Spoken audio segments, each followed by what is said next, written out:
ओम श्री दुर्गाय नमः। श्री दुर्गा सप्तशती कीलकम अथ कीलकम। ओम अस्य श्री कीलक मंत्रस्य शिव ऋषि अनुष्टुप छंद श्री महासरस्वती देवता श्री जगदम्बा प्रीत्यर्थ सप्तशती पाठंगत्वेन जपेन विनियोग।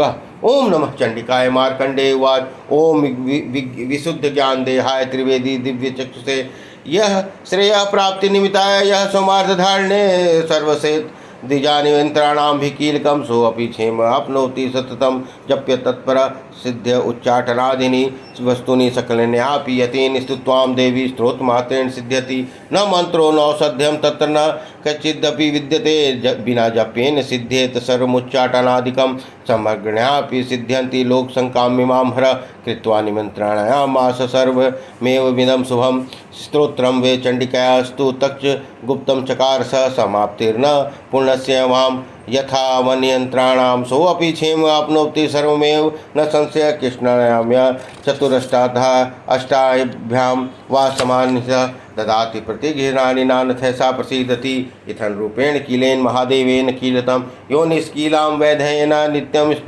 जपति स्फुटं ससिद्ध स गण सोऽपि गंधर्वो जयते नरे ये न चैवाप ततस्य स भयं कवापि जायते नाप मृत्यु संयति मृत्यु मोक्ष वा पुण्यात् ज्ञात्वा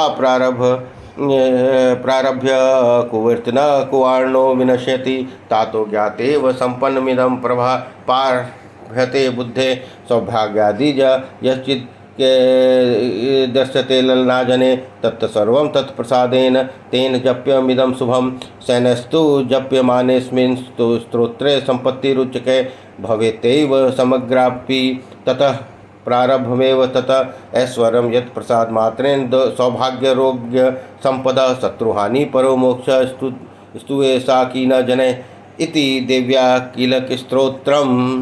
अब कीलक जो मंत्र है इसका हिंदी अनुवाद। ओम चंडिका देवी को नमस्कार है। मार्कंडेय जी कहते हैं, विशुद्ध ज्ञान ही जिनका शरीर है, तीनों वेद ही जिनके तीन दिव्य नेत्र हैं, जो कल्याण प्राप्ति के हेतु हैं तथा अपने मस्तक पर अर्धचंद्र का मुकुट धारण करते हैं, उन भगवान शिव को नमस्कार है। मंत्रों का जो कीलक है अर्थात मंत्रों की सिद्धि में विघ्न उपस्थित करने वाले सांप रूपी कीलक का जो निवारण करने वाला है, उस सप्तशती स्तोत्र को संपूर्ण से जानना चाहिए और जानकर ही उसकी उपासना करनी चाहिए।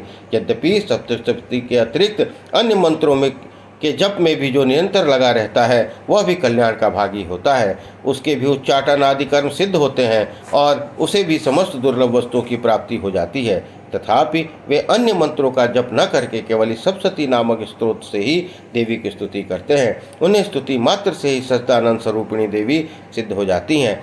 यह उन्हें अपने कार्य की सिद्धि के लिए मंत्र, औषधि और अन्य किसी साधन के उपयोग की आवश्यकता नहीं रहती। बिना जप के ही उनके उच्चाटन आदि समस्त अभिचारिक कर्म सिद्ध हो जाते हैं। इतना ही नहीं, उनके संपूर्ण अभिष्ट वस्तुएं भी सिद्ध हो जाती हैं। लोगों के मन में यह शंका थी कि जब केवल सप्तशती की उपासना से अथवा सप्तशती को छोड़कर अन्य मंत्रों की उपासना से भी समान रूप से सब कार्य सिद्ध होते हैं, तब इनमें श्रेष्ठ कौन से साधन है। लोगों की शंका को सामने रखकर भगवान शंकर ने अपने पास आए हुए जिज्ञासुओं को समझाया कि यह सप्तशती नामक संपूर्ण स्तोत्र ही सर्वश्रेष्ठ और कल्याणमय है। तदंतर भगवती चंडिका के सप्तशती नामक स्तोत्र को महादेव जी ने गुप्त कर दिया।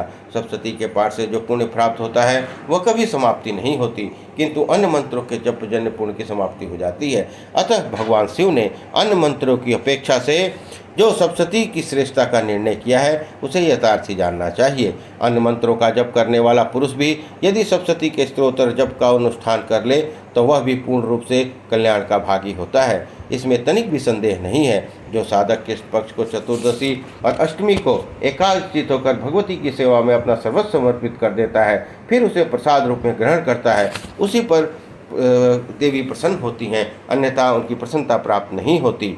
इस प्रकार सिद्धि के प्रतिबंधक रूप कील के द्वारा महादेव जी ने इस स्त्रोत को कीलित कर रखा है।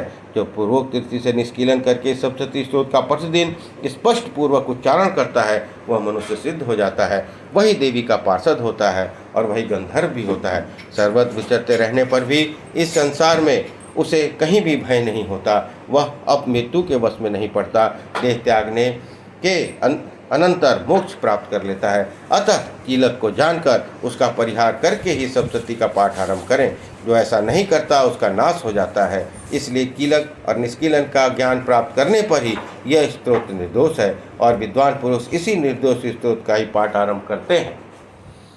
स्त्रियों में जो कुछ भी सौभाग्य और आदि दृष्टिगोचर होता है वह सब देवी के ही प्रसाद का फल है। अतः इस कल्याण में स्तोत्र का सदा जप करना चाहिए। इस स्तोत्र का मंद स्वर में पाठ करने पर स्वल्प फल की प्राप्ति होती है, उच्च स्वर में पाठ करने पर पूर्ण फल की सिद्धि होती है। अतः उच्च स्वर से ही इसका पाठ आरंभ करना चाहिए। इसके प्रसाद से ऐश्वर्य, सौभाग्य, आरोग्य, संपत्ति, शत्रुनाश और परम मोक्ष की सिद्धि होती है। यह कल्याणमय जगदम्बा की स्तुति मनुष्य क्यों नहीं करते। बोलिए दुर्गा महारानी की जय।